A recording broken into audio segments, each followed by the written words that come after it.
शंभु शंभु शंभु शिवा महादेवा। सुबह का चैन मेरा शाम का सुकून है, प्यार तेरा प्यार नहीं मेरा जुनून है। कि आपने ये जो गाना गाया उसके बाद आपने करोड़ों का स्टूडियो बनाया है और उस स्टूडियो में मंदिर भी है। नमस्कार, मैं हूँ आंचल सिंह, हमारे साथ हैं फरमानी नाथ जी। इनका हर हर शंभू हर तरफ छाया हुआ है। कांवड़ यात्री हों या आम जनता, लगातार आपका ये जो गाना है, आपकी जो आवाज़ है वो सुन रही है। लेकिन इसी के चलते जिस तरीके से जो मौलाना हैं, मौलवी हैं, वो आपको एक तरीके से धमकी दे रहे हैं। फतवा भी जारी तो नहीं हुआ है, लेकिन डराने धमकाने की कोशिश की जा रही है। तो सबसे पहले तो आपसे हम ये गाना सुनेंगे, हर हर शंभू से ही शुरुआत करिए, उसके बाद जानना चाहेंगे आपके बारे में। सानंद मानंद धवने वसंतम आनंद कंदम हिद पापा वृंदम वाराणसी नाथ ममनाथ नाथम श्री विश्वनाथम शरणं प्रपद्ये। हर हर शंभु शंभु शंभु शिवा महादेवा। शंभु शंभु शंभु शिवा महादेवा। जी, बहुत अच्छा। सबसे पहले सवाल यही है कि आपने शिव का ही गाना क्यों चुना? मैम, मैं 3 साल हो गए मुझे गाना गाते हुए। 2019 से मैंने स्टार्टिंग की थी जी। तो पहला सॉन्ग गाया था मैंने हीर रांझा का, जो काफ़ी वायरल हुआ था। और जब से ही पब्लिक मुझे इतना सपोर्ट करती रहती है कि मैं मतलब सीढ़ियाँ चढ़ती गई ऐसा आज इस मुकाम पे हूँ कि बहुत लोग जानने लगे हैं और बहुत पॉपुलैरिटी भी हुई है। और ऐसा नहीं कि मैं भजन ही गाती हूँ, मैं नज़म भी पढ़ती हूँ और फिल्मी सॉन्ग भी। हमारे खुद के यूट्यूब चैनल हैं, नाज म्यूज़िक, नाज भक्ति, नाज नज़म। तो अब से पहले मैंने बहुत भजन गा लिए। हमारे नाज भक्ति यूट्यूब चैनल है, उस पर भजन पढ़े हैं हमारे। मैंने अपने भाई के साथ कांवड़ यात्रा में 2 भजन निकाले थे, घूमूंगी हरिद्वार की सैर।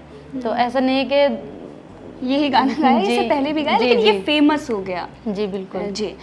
अच्छा, बहुत सारी खबरें आपके बारे में चल रही हैं, लेकिन सबसे पहले शुरुआत यहीं से करते हैं। जो फतवा जारी करने की बात कही गई है, क्योंकि उसके बाद से ही लगातार सवाल खड़े हो रहे हैं कि एक तरफ तो सद्भावना की बातें की जाती हैं और दूसरी तरफ अगर कोई भी महिला है और कोई भी पुरुष है, अगर वो चाहे हिंदू धर्म का हो या फिर किसी अन्य धर्म का, अगर वो किसी और धर्म का, किसी और धर्म का गाना गाता है, तो ये क्या जायज़ नहीं है? आखिर क्यों फतवे जारी होते हैं? मैम, मैं गाना गाती हूँ और मुझे जो मेरे ऑडियंस है वो सभी धर्म के लोग हैं, सभी सुनते हैं मुझे। मैंने जब पहला गाना गाया तो उसको भी हिंदुओं ने भी सुना, मुस्लिम ने भी सुना, यहाँ तक कि मुझे कुमार सानू का ऑफर आया। अगर वो ये सोच के करते कि मुस्लिम में मैं अपनी साथ ना गवाऊँ इसे, तो कुछ भी नहीं था, मैं अपने घर पे रहती, कौन मुझे गवाता। लेकिन उन्होंने नहीं सोचा, बिल्कुल बस ये सोचा कि ये कलाकार है, अच्छा गाती है, और अपने बराबर में खड़े होकर मुझे उन्होंने अपने साथ गाना गवाया। और जो अब जो चल रहा है कि हर हर शंभू गाना गा दिया मैंने, भजन जो है, तो उस पर फतवा तो है नहीं कि मौलाना जी ने या देवबंद के जो उलेमाए हैं उन्होंने फतवा दिया, ऐसा कुछ नहीं है। बाकी जो लोग हैं, ऐसा तो मैं अगर अच्छा गा लूँ, जब भी मुझे ऐसी कमेंट आती हैं, और बुरा गाऊँ जब भी, तो कुछ लोग हैं जो ऐसा कह रहे हैं। बाकी ये नहीं कि बहुत अच्छे बड़े मौलाना है वो मुझे बोल रहे हैं, ऐसा कुछ भी नहीं है, फतवा बिल्कुल नहीं है। मतलब आप इन पे ध्यान नहीं दे रहे हैं, लेकिन कहीं ना कहीं ये कहा जा रहा है कि ये नाच गाना जो है ये जायज़ नहीं है, हराम है और ऐसा नहीं करना चाहिए। तो आप एक महिला हैं, एक बच्चे की माँ हैं, पति ने आपको छोड़ दिया है, उसके बाद अगर इस तरीके का फतवा जारी किया जाता है, डराने धमकाने की कोशिश की जाती है, तो ये साफ पता चलता है कि एक ऐसी महिला को डराने धमकाने की कोशिश की। बाद में अगर देखें तो बहुत सारे ऐसे बॉलीवुड में काम भी कर रहे हैं। जी बिल्कुल, भजन की बात सुने तो मोहम्मद रफ़ी जी थे, इतने अच्छे अच्छे गा के चले गए। मास्टर सलीम जी, वो भी एक से एक भजन गाते हैं, और हम तो उनके कुछ भी नहीं बराबरी के, कभी भी ना उनकी तुलना कर सकते, ना ऐसे हो सकते। तो हम तो बहुत छोटे मोटे से इंसान हैं।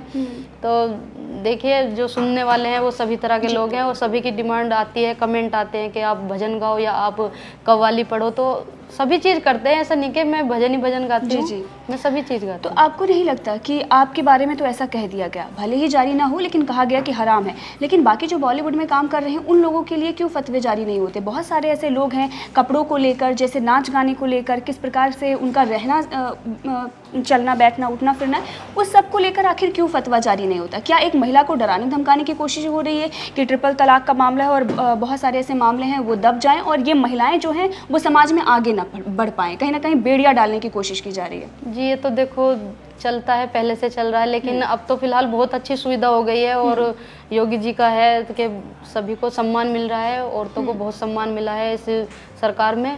और मैं बस यही कहना चाहती हूँ कि ऐसा बिल्कुल ना हो कि भाई सभी को अपनी ज़िंदगी जीने का हक है और सभी चाहते हैं कि हम आज़ाद रहे, लेकिन मैं जो काम करती हूँ उसमें ऐसा नहीं कि मैं मर्यादा से बाहर हट के कर रही हूँ या किसी बुत परस्ती कर रही हूँ, नहीं, सिर्फ एक गाना गाती हूँ और उसमें मैं सभी धर्म के गीत गाती हूँ।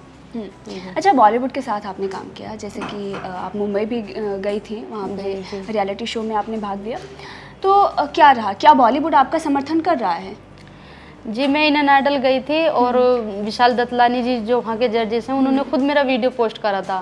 तो वो अगर सोचते कि ये मुस्लिम में इसका वीडियो क्यों पोस्ट करूँ, लेकिन वो खुद एक कलाकार हैं और वो कलाकार की कदर करते हैं, इसीलिए उन्होंने मेरा वीडियो पोस्ट किया, आगे तक पहुँचाया और मुझे इंडियन आइडल तक बुलाया। अपने मतलब बिल्कुल अब मंच पर बुला के मुझसे गाना भी सुना, बोले कि आप बहुत अच्छा गाते हो। मैं बहुत उत्साहित था कि आप आओ, मुझे कमेंट आती थी कि फरमानी को स्टेज पर लाया जाए, उससे गाना सुनवाया जाए, और मुझे यकीन नहीं हो रहा कि आप मेरे सामने हो।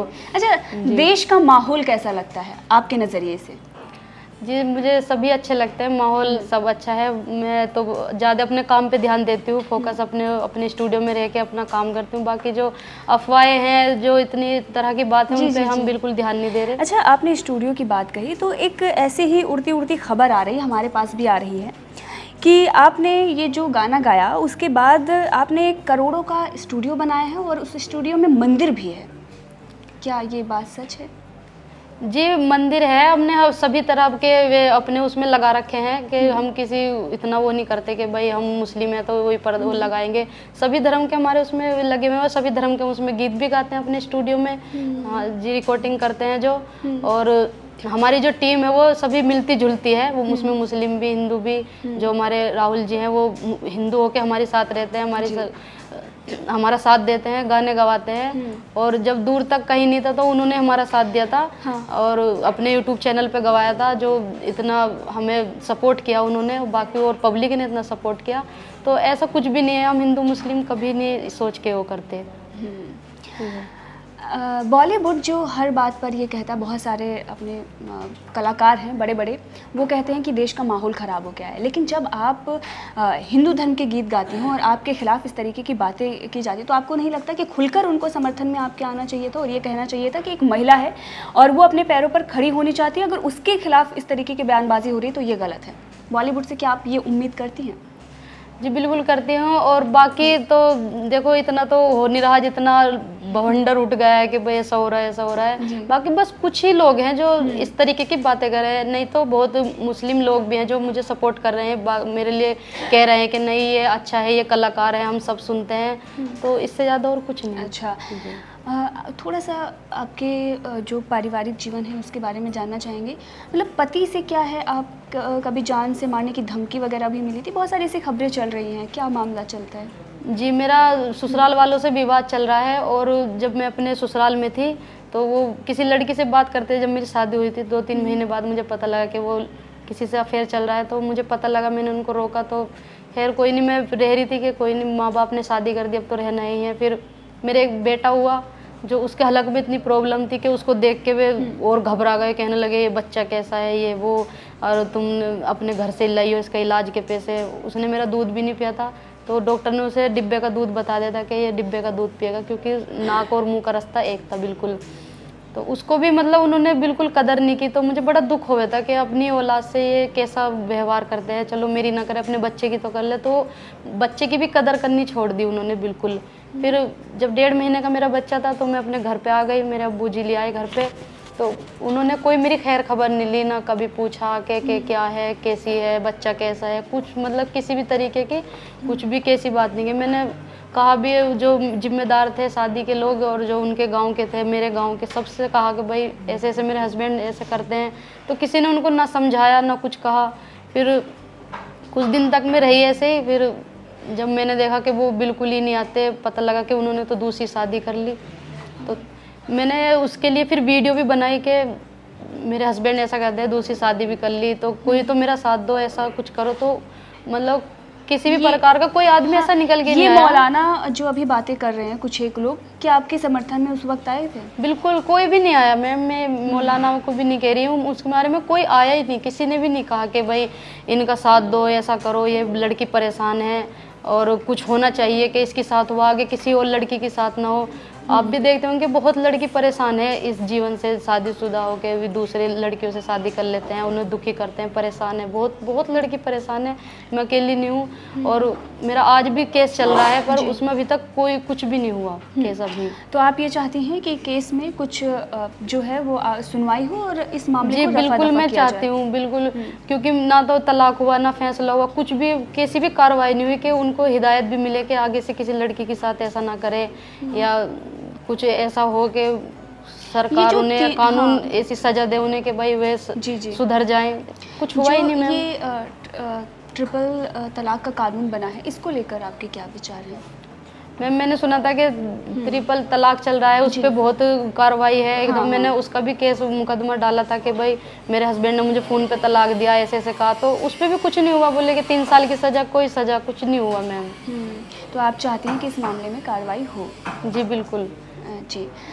तो आपने देखा कि किस तरीके से जब उनका पारिवारिक जीवन था, उस वक्त छोटा बच्चा था और ससुराल से भी उन्हें निकाल दिया गया, और जो दुख परेशानी थी वो छोड़कर वहाँ से वो आती हैं, लेकिन कोई भी उस वक्त नहीं सुनता। लेकिन जैसे ही एक महिला अपने पैरों पर खड़ी होना चाहती है, अगर वो समाज में उतर कर कुछ अपने लिए करना चाहती है, तो बहुत सारे बंधन उसके पैरों में आ जाते हैं। लेकिन ऐसी महिलाओं को आगे बढ़ाने के लिए हमें उन्हें सपोर्ट करना चाहिए। और आज फरमानी नाज जो भी हैं अपने दम पर हैं, जो कुछ भी उन्होंने किया है अपने दम पर किया है। तो क्या आपको लगता नहीं कि आज आपके ससुराल वाले या आपके पति सोचते होंगे कि उनसे गलती हो गई? अफसोस तो होता ही होगा उनको। नहीं मैम, वो कुछ नहीं सोचते, वो तो धमकी भी दे देते हैं कभी। जैसे अभी केस चल रहा था मेरा पीछे, तो बहुत पीछे पड़े कि तूने हमारा क्या बिगाड़ लिया, क्या कर लिया। अखबार में भी आई थी, मैंने वीडियो भी बनाई थी उनके लिए, कैसे ऐसा बोल रहे हैं। तो पता नहीं है क्यों ऐसे लोगों का क्यों कुछ नहीं होता, क्यों करते नहीं कि लड़कियों को परेशान करते हैं। तो कुछ भी नहीं हुआ मैम उस केस में, केस अभी। जी मैं खुद ही अपने बच्चे का, जो मैं गाती हूँ यूट्यूब से आता है, खुद ही अपने बच्चे को 3 साल से खुद पाल रही हूँ। नेहा कक्कड़ भी आपकी फ़ैन है, इस पर आप क्या कहेंगे? जी नेहा कक्कड़ जी हमारी फ़ैन नहीं, हम उनके फ़ैन हैं। वे तो बहुत अच्छी कलाकार हैं और जजेस हैं, हम उनकी बहुत इज्जत करते हैं और उनके गीत भी गाते हैं, वो बहुत अच्छे हैं। तो कोई सा नेहा कक्कड़ का गाना आप? जी बिल्कुल जी। सुबह का चैन मेरा शाम का सुकून है, प्यार तेरा प्यार नहीं मेरा जुनून है, दर्द तुझे हो अगर आँख मेरी रोती है, मेरे आसमां की तू ही नमी है। बहुत ही शानदार, आपकी आवाज़ सच में बहुत अच्छी है। बहुत शुक्रिया ma'am. Thank you so much. आपने इतनी सारी चीज़ें हमारे दर्शकों को बताई और ये बताया कि एक महिला को क्या कुछ झेलना पड़ता है, और एक सिर्फ महिला को नहीं, कहीं ना कहीं पुरुषों को भी झेलना पड़ता है। जी बिल्कुल। लेकिन जब वो अपने पैर पर खड़े हो जाते हैं तो हर किसी को ये समझ में आता है कि जो भी परेशानियाँ, जो भी दिक्कतें आई हैं, वो अच्छे के लिए होती हैं। जो कुछ भी आपके साथ हुआ कहीं ना कहीं वो अच्छे के लिए हुआ। आज आपको पूरी दुनिया देखती है, गर्व महसूस होता होगा आपको अपने ऊपर? हाँ जी, बहुत अच्छा भी लगता है और खुशी भी होती है, और बस सब ये ऊपर वाले से ही दुआ रहती है कि जो हो जीवन में अच्छा हो। जी थैंक यू सो मच। आपसे मिलकर बहुत अच्छा लगा। बहुत बहुत शुक्रिया।